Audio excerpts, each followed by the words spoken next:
পড়ে যাবে। তাই আপনাদেরকে আমি ছোট্ট করে বলবো যে আপনারা নারী শিশুর জন্য প্রস্তুতি নেন, দেশ তারেক রহমানের হাতকে শক্তিশালী করার জন্য প্রস্তুতি নেন। আগামী দিনে নারী শিশু জয় হোক এই আশা ব্যক্ত করে আমি আমার বক্তব্য এখানে শেষ করছি। আসসালামু আলাইকুম ওয়া রাহমাতুল্লাহি ওয়া বারাকাতুহু।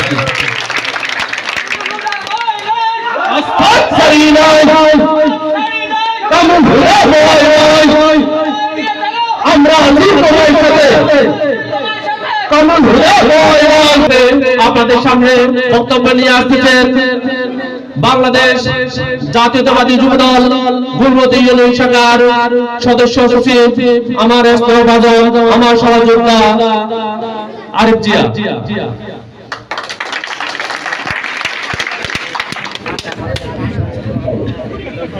সম্মানিত উপস্থিতি, আমাদের মাঝে উপস্থিত হয়েছে গুলবতী ডিগ্রি কলেজ ছাত্র নেতা মোহাম্মদ তপু, গুলবতী ডিগ্রি কলেজ ছাত্র নেতা মোহাম্মদ শুভ সহ অনেক ছাত্রদল নেতৃবৃন্দ আমাদের মাঝে উপস্থিত হয়েছে।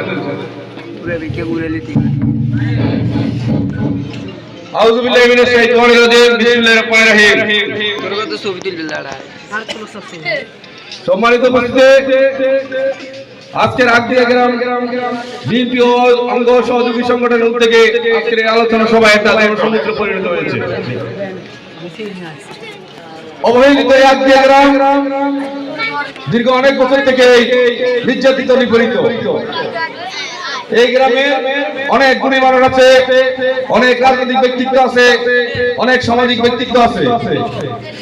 যারা অতীতে ক্ষমতা ছিল তারা এই গ্রামের মান উন্নয়নে কাজ করে নাই, সমস্ত উন্নয়ন প্রকল্পগুলোতে তারা দুর্নীতি করেছে।